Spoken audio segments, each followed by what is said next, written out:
Here is a quick news update for TNT. Immigration sources are warning that the country's stock of passport booklets is now critically low, raising concerns that passports may eventually be issued only for emergency cases if new supplies do not arrive soon. The Immigration Division had flagged the issue since mid-2025, but the procurement process for new booklets and the planned shift to e-passports remain unresolved. Homeland Security Minister Roger Alexander says the government is moving ahead with the transition to electronic passports, but no clear timeline has been given for when fresh supplies will arrive. For citizens with urgent travel plans, the uncertainty is already causing concern. Major news outlets are reporting that we have a crucially low supply of passport booklets in stock right now, and if it's not managed properly, the possibility of running out of passports is there. What are your thoughts on our current passport situation? The long wait times, appointments are 6 months away. We have delays in delivery of the passports. Now we have a low supply. What are your thoughts? Who is running our passport division? Why nobody checks inventory? Here is a quick news update for TNT. The Ministry of Homeland Security is assuring the public that Trinidad and Tobago is not running out of machine-readable passports. The ministry says 50,000 booklets arrived in October 2025. Another 12,000 came in June 2026, and 48,000 more are expected in September. But questions remain, as the ministry has not disclosed how many passport booklets are currently available. Officials say passport services will continue as normal while the country prepares to move toward a new e-passport system. For citizens planning travel, the key message is to apply early and monitor official updates. Passport booklet shortage raises concerns in Trinidad and Tobago. Trinidad and Tobago is reportedly facing a critical shortage of passport booklets, raising concerns among citizens who may need to apply for or renew their travel documents in the coming weeks. According to a report by the Trinidad and Tobago Guardian, the country's current supply of passport booklets is nearly exhausted. The report also states that concerns have emerged that immigration officials have been instructed to slow the rate of passport issuance in an effort to conserve the remaining stock and prevent a complete depletion of the supply. If the reported shortage continues, applicants could experience delays in receiving new passports or renewals, potentially affecting travel plans for business, education, medical appointments, and vacations. As of now, there has been no official public confirmation from the government regarding the reported instruction to slow passport issuance. Citizens planning to travel are encouraged to check the validity of their passports and submit renewal applications as early as possible while awaiting further updates from the relevant authorities. This is definitely a serious developing story. We'll keep paying attention to it and bring you updates as soon as we have them. Stay tuned. So y'all, they say the passport's limited, right? But let me give you a little rewind. When Kamala came into power, she said that the PNM had the government in debt, and this and that and whatever, and she raised everything, right? And then she raised the passports to $500, right? And then now you're saying that the passport document's limited and whatever and stuff, right? Then now, you're in the country in a SOE from ever since, and we're still in a SOE, right? Which means that you limited the citizens of Trinidad and Tobago to just Trinidad and Tobago alone. Because if we're limited to a certain level of freedom under SOE, right? And then you're telling me that I cannot get my passport, right? Until a set date, which is quite next year, or God knows when, right? Which means that you're limiting me to just be staying in the country alone.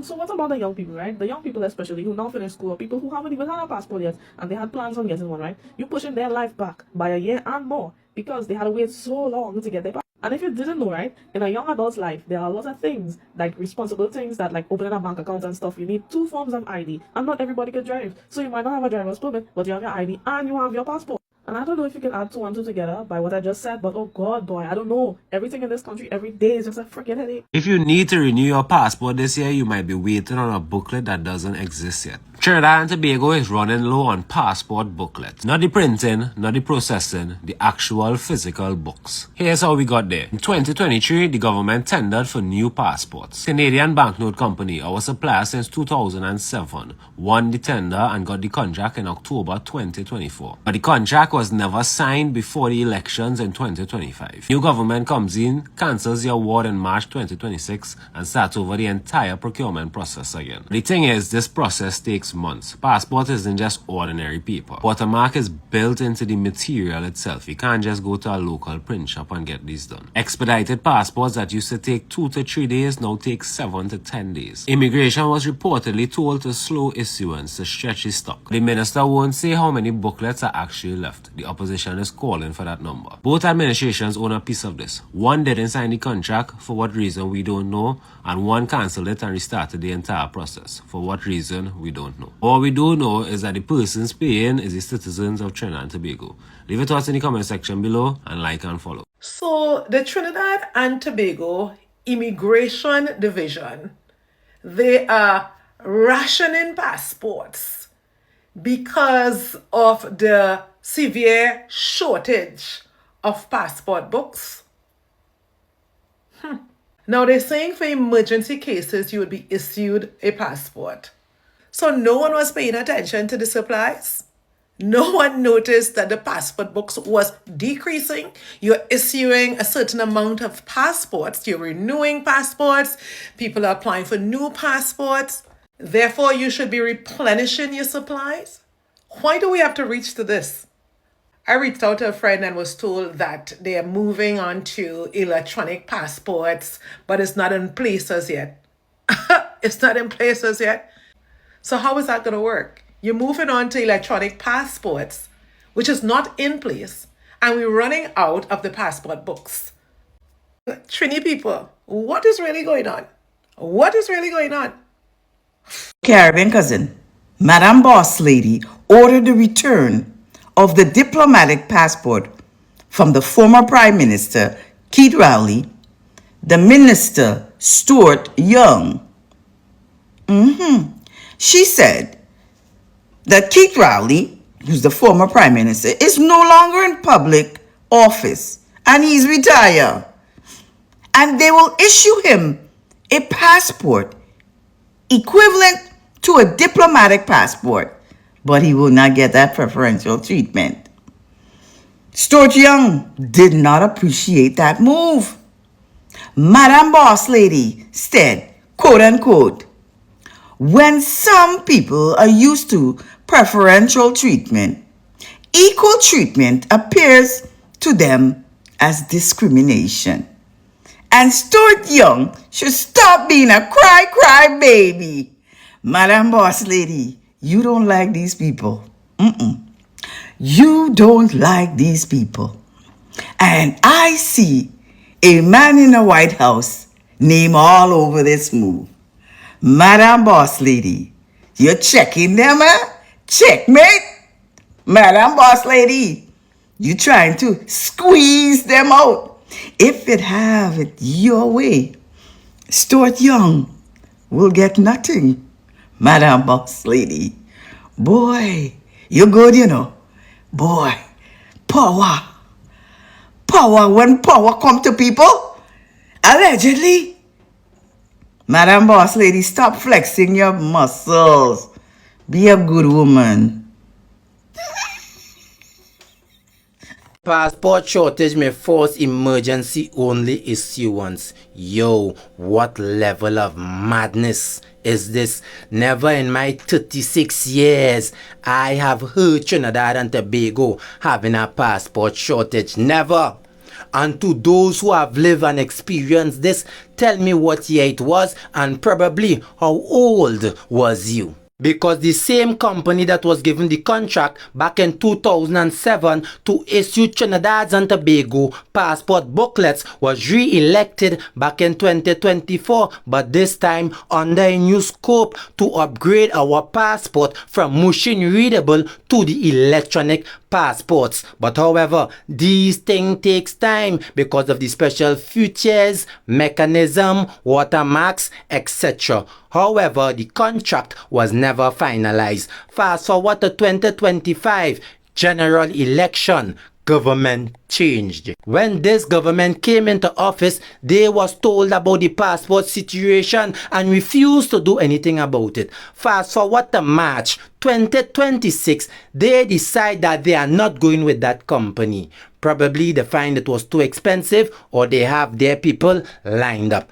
I am just saying. Now the UNC administration is coming to tell we, the citizens of Trinidad and Tobago, it's because of the PNM administration. Trinidad and Tobago is facing a passport shortage when it's y'all who decide y'all are not going with this company in March of 2026. It's a set of dolly house and blame game. In the next month or two, we could possibly face a passport crisis. We didn't elect Ollie to play dolly house and blame game. We elected Ollie to govern Trinidad and Tobago down the right path into betterment and development. But no, y'all head empty. Pot telling kettle, he bamsy black. Should the former prime ministers have access to diplomatic passports, or should they be subjected to the same passport they allowed to decline while they were in leadership positions? What do you guys think? Trinidad and Tobago's supply of passport booklets is now critically low, with concerns emerging that government has instructed officials to slow the rate of issuance as it tries to prevent the country from running out completely. CNC3 News understands the Immigration Division raised concerns with the Ministry of Homeland Security on several occasions since the new administration took office, warning that passport stocks were declining and urgent intervention was needed. So how did the country get to this point, and what is the government doing to fix it? Akash Samaru explains. It's an impending problem and one that has taken many by surprise. No, I wasn't aware. And we weren't told of this, when we did the application. News for Mr. Silo Chan, but CNC3 News understands the Ministry of Homeland Security had been warned about the problem at least a year ago. Sources familiar with the situation say the current government was told on more than one occasion that passport booklets were running dangerously low and urgent action was needed. Well, those warnings are now becoming reality. CNC3 News understands the country's current stock of passport booklets is almost exhausted. A source with knowledge of the situation could not say exactly how many remain, but warned that without additional supplies arriving soon, there may be no passports left to issue. The problem, we are told, has now forced authorities into conservation mode. Sources say instructions were given to slow the processing of passports to stretch the remaining supply. We were told in some cases the standard waiting period for passports has almost quadrupled. Even expedited applications, which previously took approximately 2 to 3 days, are now taking between 7 and 10 days. And we were warned that if more citizens begin requesting expedited passports out of concern over the shortage, the remaining supply could disappear even faster. It's just concerning for me because I need to travel next month as soon as possible. I know a lot of people need to travel for health-wise, and even so for not even health-wise, and also for university purposes and all too. We understand the problem traces back to a procurement process that started in 2023. Canadian Banknote Company, which has supplied this country's passports since 2007, was awarded a contract in October 2024 to continue providing the documents. That agreement included the move toward electronic passports, but while the award was made, the final contract was never signed before the 2025 general election. In March this year, CNC3 News understands that award was cancelled, leaving the country without a completed long-term passport supply contract. The government has since moved toward a new procurement process, but those familiar with passport production warn that cannot happen overnight. Furthermore, they explain it's not as easy as ordering the booklets overnight, as passport booklets require specialized security paper which needs to be pre-ordered, country-specific features, embedded watermarks, and several stages of production which take months to complete. CNC3 News contacted Homeland Security Minister Raja Alexander, asking whether the country was running out of passport booklets, when new supplies would arrive, and whether a directive was given to slow passport processing because of the low stock. Alexander said this was expected, as the state is about to transition from machine-readable passports to the e-passport. But CNC3 News pressed again with the questions. The minister said the process has already begun for a new passport provider, and he expects positive news soon. But Alexander did not provide a timeline for when new passport supplies would arrive, did not say how many booklets remain in stock, and did not address questions about delays in processing. He'd only say he'll respond when it's appropriate to do so. And then he added that backup plans have been engaged, but not before he criticized arrangements under the previous administration, saying the previous arrangement was not cost effective and was effectively a noose around the neck of the Immigration Division. Everything is blame, blame, blame, blame, blame, blame. Blame the PNM, blame the PNM, blame the PNM. The rainfall too hard, we get flooding, blame the PNM. Crime escalating, blame the PNM. We have a food shortage in the country, blame the PNM. Oil price gone down. It look a little suspicious to me. Tell me if all you think this is coincidence. A boy diplomatic passport gets seized and then boom, $2 million in a crocker's bag passing through the airport. So it seemed like when the alternative was not available, somebody get catch with their hands down, right? With the pants down. Tell me next thing. So PNM in charge all the time for 10 years. All of a sudden, all institutions that managed by the government become unprofitable. NIB, Petro-Trend, this one, NGC.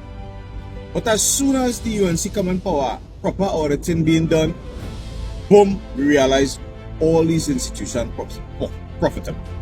Is it that the UNCs are way better managers? Or is it that the PNM was funneling money out of these institutions all the time? Because you can't tell me, right? You come and you tell me Petro-Trend unprofitable. But when you lost election and the real audited accounts come out, you see $1.8 billion in profit, even in 6 months operation. So then something obviously wrong. NGC, all of a sudden NGC profitable again, as soon as PNM gone. So it seemed to me, and tell me if all you get any same vibes to that, PNM was funneling the money out of these organizations. Just like how the kit get catch with any partner with the $100 million fake oil scheme, that the same thing was going right around. And if you talk to people in the energy sector, especially some of the companies who had us to rack up and roll, they will tell you that they come in and tell you, you have to put $20 million right off the books, whatever you need to do. And some of them, like in the case I always say, well, we can't do that. We done being investigative entrepreneurs, and all this was seen as alleged, right? It seemed to me like as soon as the PNM come in power, like Mumford has become the main accountant now, boy.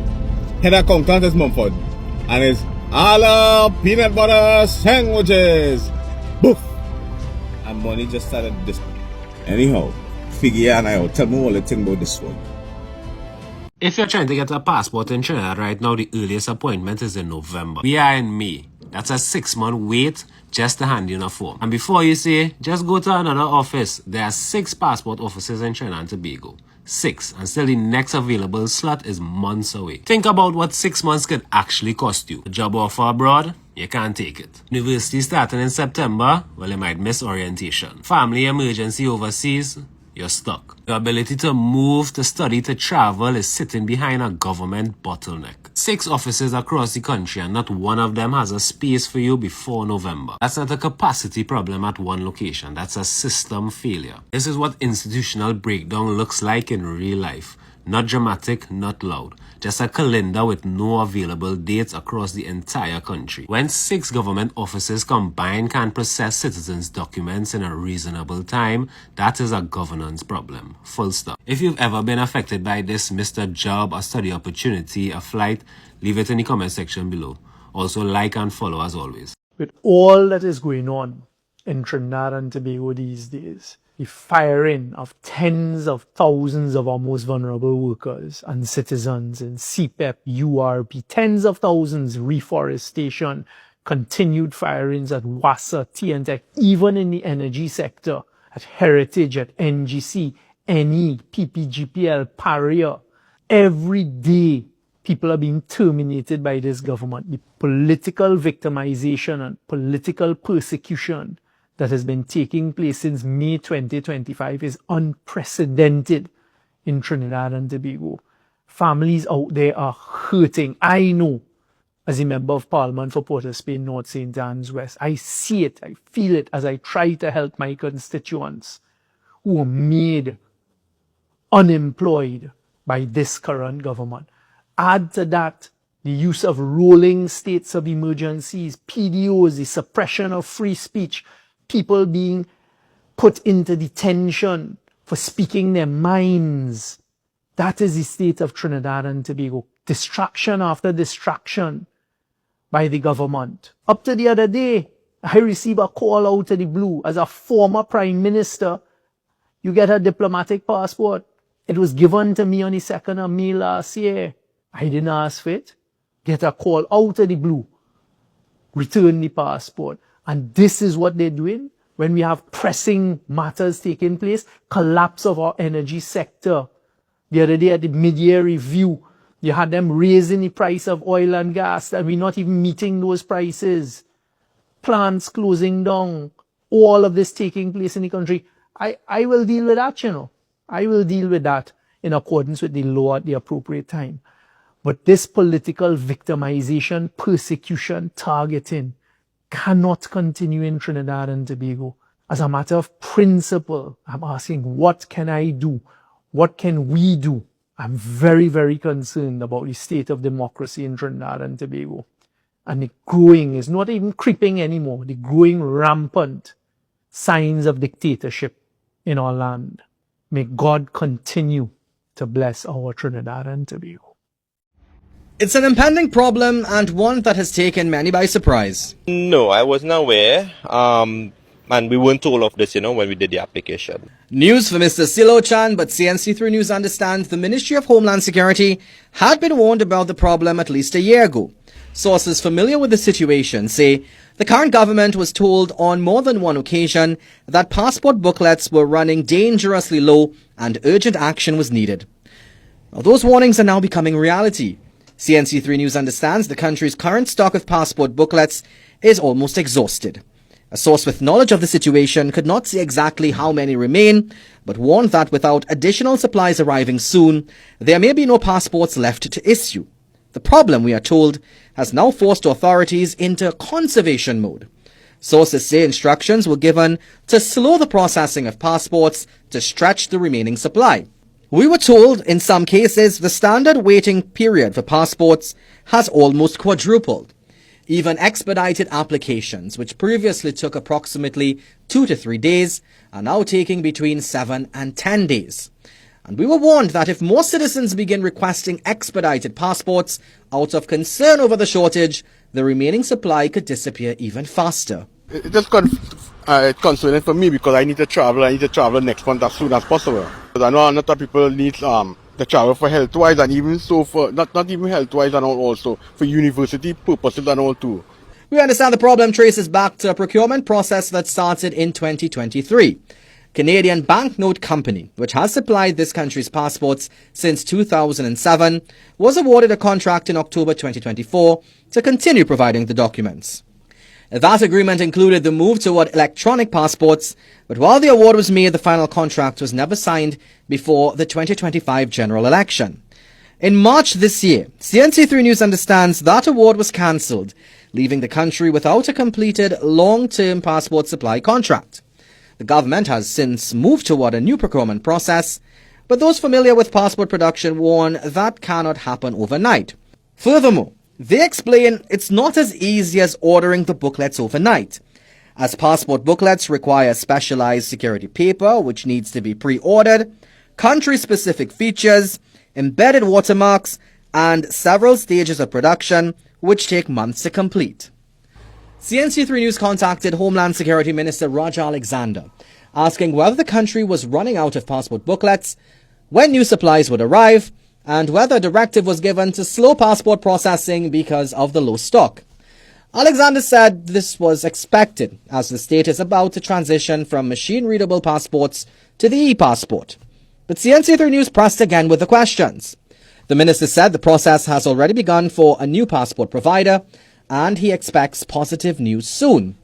But Alexander did not provide a timeline for when new passport supplies would arrive, did not say how many booklets remain in stock, and did not address questions about delays in processing. He'd only say he'll respond when it's appropriate to do so. And then he added that backup plans have been engaged, but not before he criticized arrangements under the previous administration, saying the previous arrangement was not cost-effective and was effectively a noose around the neck of the Immigration Division. Akash Samaru, CNC3 News.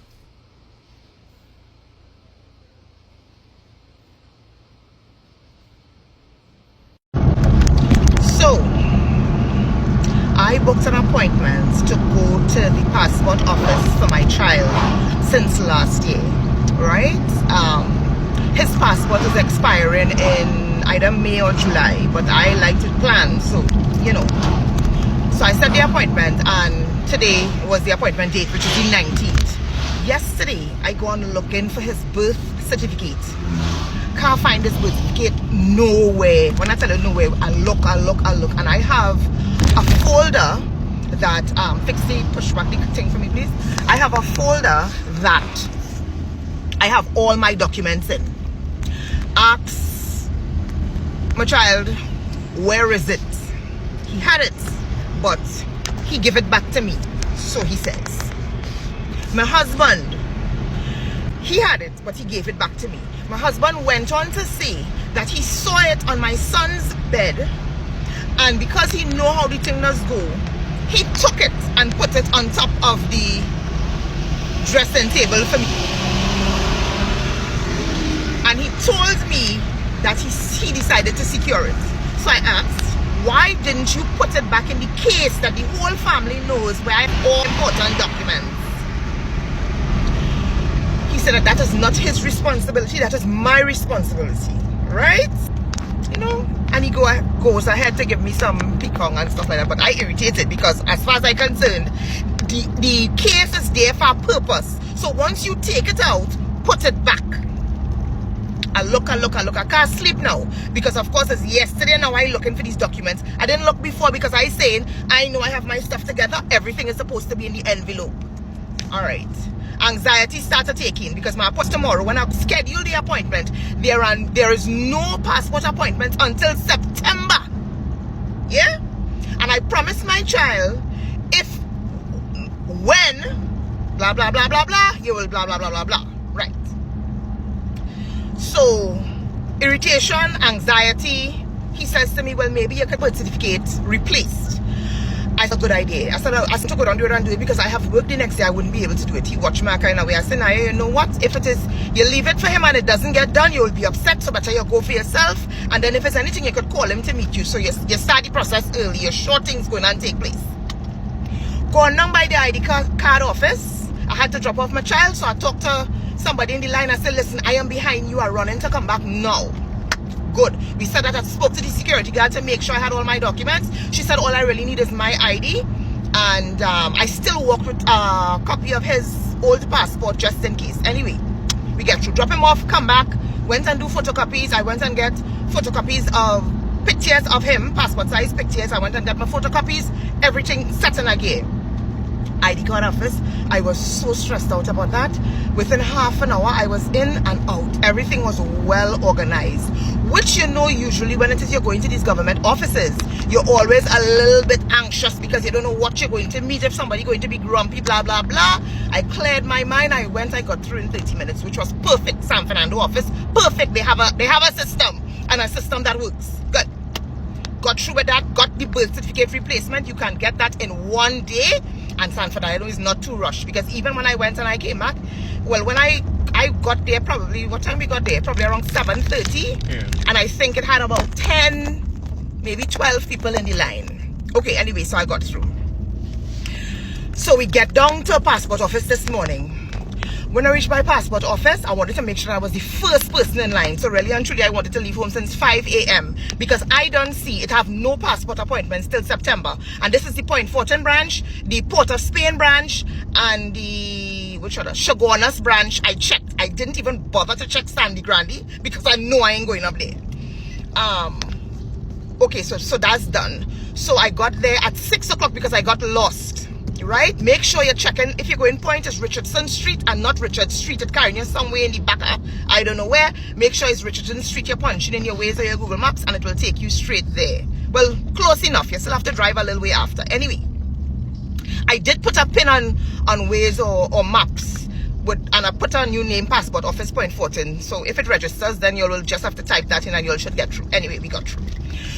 So I got there at 6 o'clock. I was the first person in line, and I was very happy because that's what I wanted, because I have an appointment this morning for 10 o'clock. So anyway, went and got through. You see the time? It's now 7. I probably got through about 7:30, right? They too well organized. I love when government offices are well organized, because I find y'all is a type of representation of the country, right? And if it is government offices can be held in high regard and they could keep their stuff together and have a proper process that people could follow, then it reflects well on the country. Yeah? So everybody knew what it was about, from the security guard to the first person who checked my documents, to the security officers, to the immigration officer. I got through, right?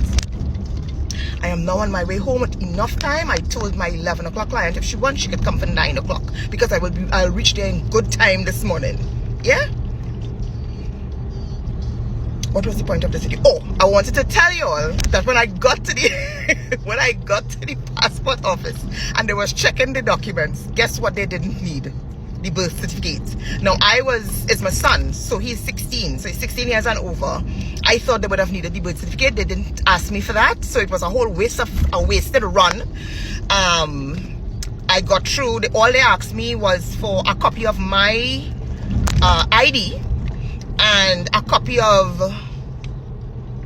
the passport page, his old passport page, right? And I think that was it. Yeah, and even when I went to get the birth certificate, all they needed was a copy. I wonder if they took a copy, boy. No, they just asked me for my ID and maybe a copy. I'm not too sure, but I usually have these things printed and at home just in case. And what, I'll go straight. Yeah, just in case, right? So yeah, that is it. So have a good day, and if it is all in all, the passport expiring, organize and get all the appointment quickly, because it's rough. Because when we got there today, they did tell people who didn't have an appointment they will not be able to see them today. And I expected that, because the way how it's booked up, of course the system or the offices probably would be overwhelmed. Unless you have a link, because you know Trinidad, sorry to say, you always have some link. Once you have a link, you get through with things a little bit easier than if it is you don't. So if it is you don't have an appointment and you maybe have a little link, then you know how the thing does go. But as for now, if it is your passport expiring anytime this year, you should organize and set up that appointment as quickly as possible. Have a good day. Bye. What I'm saying is now, boy, I have to agree with Ms. Prasad Bisesta on this one. Stuart, always stop getting like baby. Stop crying for passport. The country facing a lot of problems, a lot of issues. And you losing your diplomatic passport, it's real far down on the list now, boy. It's not something I want to be seeing like a headline or whatever. Now, mind you, Prasad Bisesta target all you know, I agree. She take your diplomatic passport, she take Rowley own, and them things, you know, she targeting all you. And to be honest with all you, that all your business, that all your lovers quarrel, that UNCP and them business. That has nothing to do with the people. You understand that? You see, now, the other day I see a story saying how Rowley pumping gas by himself in some gas station. Because Kamlan them strip here security. Now that's a mad scene. Now this is why I say I agree with you full 100. Any prime minister who served more than 5 years and think could still get a little one man to watch the back when the out if there's not prime minister again. We have mad people in the country. It have people right now, you could tell me who is in the UNC cult if the C. Rowley will disrespect the man. And you see that we can't be having that. Because much as I come here and criticize the government and the wherever it is, it has no disrespect in our offices. You know what I mean? Rowley is still a man who represents the country as the prime minister. Kamlan is still a lady who represents the country as a prime minister. I will criticize their actions and their policies, but never them as human beings and as people. So you see, when Kamlan would come and strip Rowley as security and make him vulnerable as a person, you're wrong. Right? Mr. Stuart Young, Kamlan them target you and the strip your diplomatic passport, right? But you was only the prime minister for like about 2 months or a month or something, so bro, like you never really serve no year, you never really implement no policy or do nothing like that to say you deserve all these amendments. I actually agree with them taking the pension away from you too. And I would love if the constitution could change, because I find our prime minister should never be able to hand the office to the next man. Nobody never vote you there. You see, these things bypass the process of the people and democracy in my eyes. You know what I mean? And them things should not be tangible in a democracy. You see that diplomatic passport we lose? That's a privilege, bro. And that's a privilege to somebody I find who serve. You don't deserve it. You could still buy a first class ticket. You still Stuart Young. You could go anywhere and get you still now, boy. That's why I say the argument, bro, is really not for me. That only love us quarrel like PNM and UNC business. She targeting all you, because when the target we and me cry, I doesn't see it, bro. I mean, I know you just try and let you know the thing in the opposition and thing. But it's a real thing happening to John Public that I'm not seeing all you fighting for, boy. You know what I mean? We have to hold strain, so brother man, you got to take a little strain with your passport getting take. These people in the UNC government are doing what they want, and this is the consequences. Just that you feeling it here now too. Right? So, you know, at the end of the day, we can't stay angry. Stuart Young, you can't stay angry. Because we have to try to make this place a better place. You know what I mean? By not allowing the government, whether who in charge, to have so much say in the way things go now, boy. It should always be a democratic process when it comes to the dealings of the government, regardless of what it is. I don't care about the majority or nothing, but the people should have a say in policy. That's just my simple opinion. Big up on yourself now, and have a nice day, right? I go on, because when I fly in, I have to buy a ticket like normal, me and a diplomatic passport. What's up, beautiful and amazing Trinidadians in the building? Thank you so much for always coming back, guys. I don't take your support for granted. So, in today's video, what we are talking about is the issue to do with the passports in Trinidad and Tobago. We are being told that there are lower booklets, and also the Prime Minister has been told to return the diplomatic passport that was issued to him like an year ago, which to me for really deserves, because once you have been into such kind of positions, there are things or benefits that you tend to get even after you go out and be a common citizens. So welcome back, guys, to this amazing channel. Today, as I told you, we'll talk about two stories that many Trinidadians are talking about. So, I know it actually may seem kind of different, but many people in Trinidad and Tobago, they are connected to this particular story.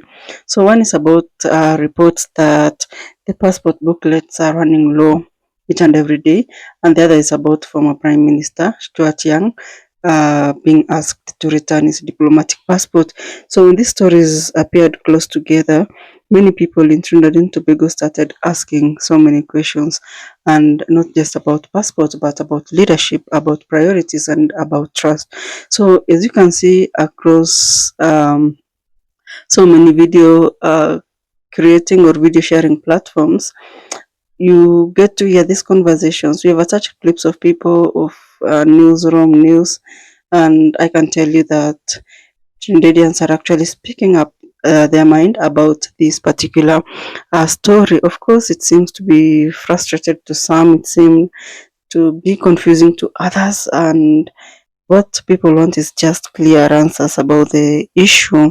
So let's talk about the booklet issues, because they're being told that they are lower, like in terms of numbers, to the point that the government is saying that what they'll be doing is that to issue to those that have emergency travel. So many people, for many people in Trinidad and Tobago, when you talk about a passport, that is just, it's more than a traveling document. You know, that represents an opportunity to them, and it also allows people to visit families abroad, and I mean so many other things, studying, attending business meetings, vacations. So many families, for them, it can even mean getting urgent medical attention abroad. More so, these developing countries, we love going to India. So as you can see, it's a very important topic, and whenever there is news that passport booklets are running low or maybe running low, people naturally become concerned, extremely concerned, and many start wondering what's really happening. Should I rush to renew mine? And Will my application delay since I just applied like some few hours ago? Will I miss an important trip? Will this become another long waiting process? I mean, these are real questions from real Trinidadians, and of course, it's really affecting them in some way. So, after these reports about the passport thing spread across the entire good island of Trinidad and Tobago, the government has come out to speak and respond, of course, through their officials, that guys, there's no reason for panic. That's what the government, through the appointed officials, are telling Trinidadians. They are saying that, you know what, additional passport documents is going to come very soon. So don't panic. You know, they're already on their way, and it's not true that you're learning low on our passports. So as you can see, there has been so much confusion. So, and also the people, they have also pointed to the country's transition towards electronic passport, that is the e-passport. So the message from this official is just one simple one, that there is no shortage. Of course, that's what I just told you, like now, and that, you know, if there is anyone, then that will mean that there is a solution for it, you know. So many Trinidadians know that once uncertainty begins, it's very difficult to stop any public concern. You know, people remember like a previous shortage, if it has ever happened.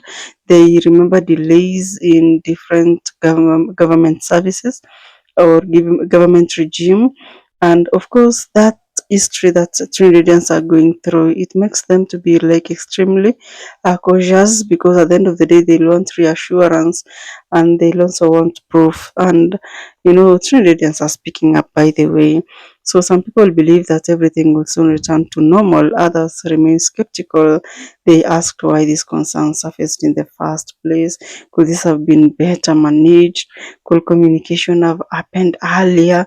Could the good citizens of Trinidad and Tobago have informed, who could they have been informed earlier, so that at least they should stop worrying about this particular news that is spreading? So these are genuine questions that are being asked by Trinidadians, and that's because not because they want any conflict with anybody, but because they want they expect efficient feedback from the government. So if passports are so important, why should there be uncertainty? That's one of the questions that people of Trinidad and Tobago really want to know. Because you see, the question reflects something like extremely deeper. Because you see, people want systems that work smoothly. They want systems that are confident, and they want to know that, you see, these essential services, they're always prepared. And you for many Trinidadians, this is about more than passport booklets. It's about planning. People want to see how good their government is in planning. It's about accountability. It's about confidence in public institutions. So there is this other passport story that involved the former Prime Minister Stuart, and according to reports, it said that he had been asked to return his diplomatic passport. And I can tell you, not Jamaicans, Trinidadians erupted immediately, and they started discussing about these issues. So you could see some people saying that it's normal, but then again, they're saying that, you see, these diplomatic passports, they belong to, you know, certain office holders, and should be returned when someone no longer qualifies. Others will wonder, like, why is the issue becoming that public? And of course, there are so many questions whether the rules had always been applied consistently. Of course not, right? So you could actually feel like some other Trinidadians were asking whether politics has now influenced that kind of decision to take away the diplomatic passport. So the government of Trinidad and Tobago has explained that it is reviewing diplomatic passports more and more, and many officials have said that hundreds may have been issued over the years that have passed to people that are not really entitled to them. So if you can see if that's really true, many people say that the review should apply fairly to everyone, not just one individual. Fairness is very important, and people, of course, may disagree on so many things, but it's good to disagree, to agree to disagree. But you see, many are agreeing that rules should be the same for everyone, and that is the reason as to why this particular story has attracted massive attention.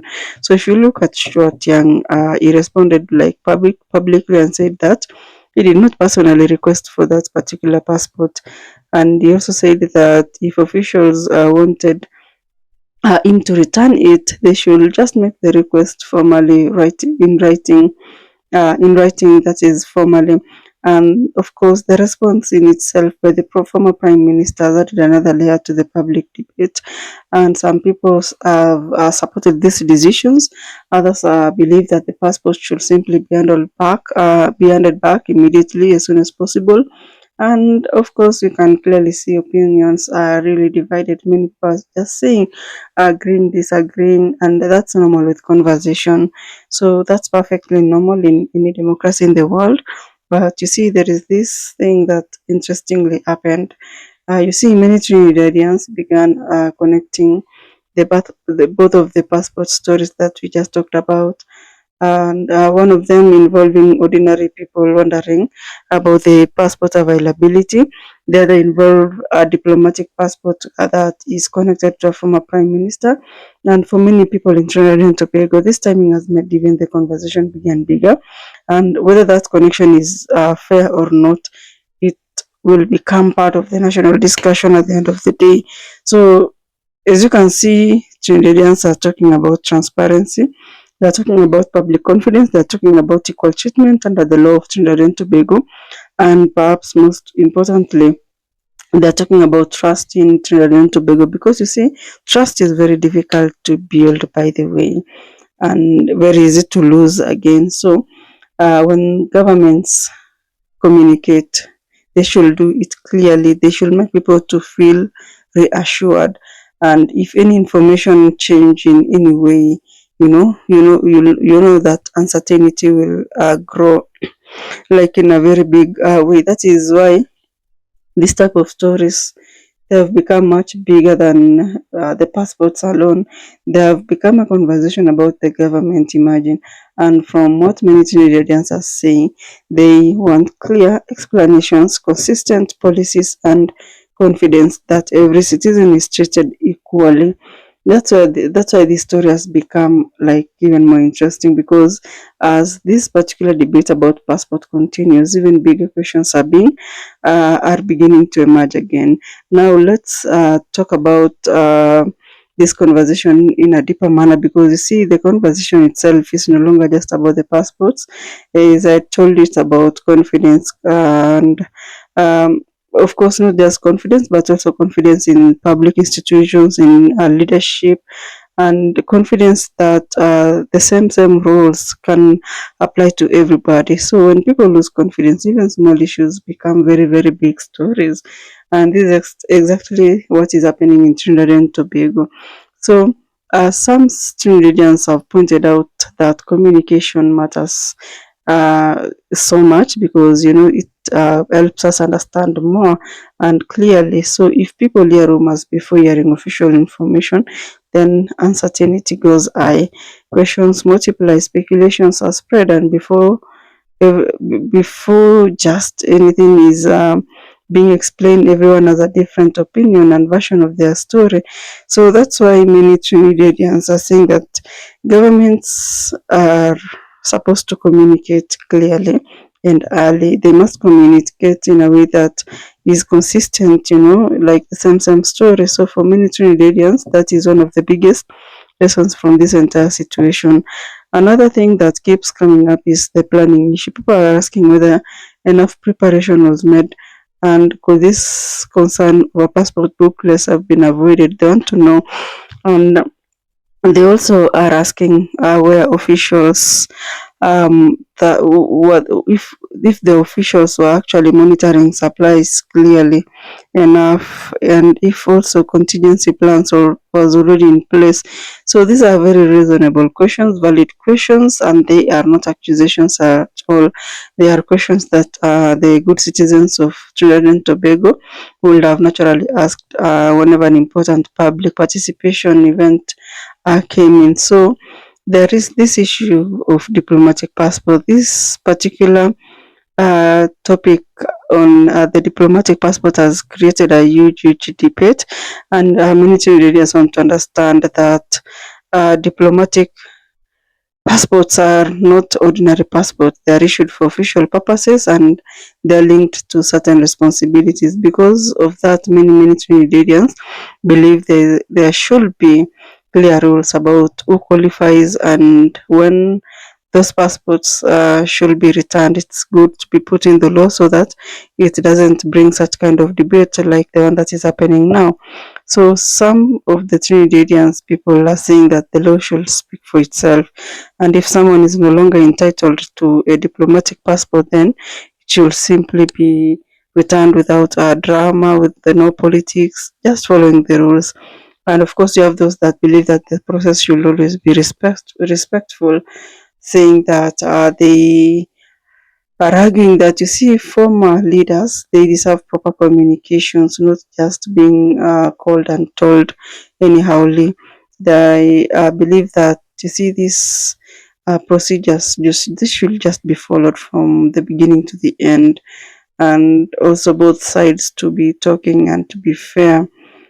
So as much as one side is focusing on applying the rules, the other should focus on following the correct process again. So I don't know what you think about that. For me, I truly and confidently support what Trinidadians are saying, because it's all about governance, accountability, and the future for the people of Trinidad and Tobago. So when people of Trinidad and Tobago believe that the government services are reliable, what they'll do is that they'll move on with their daily lives. But once these uncertainty issues appear, I can tell you confidence will drop to the bar, and rebuilding that confidence will take like centuries. And that is why communication is very important, not just in Trinidad and Tobago, but across the world.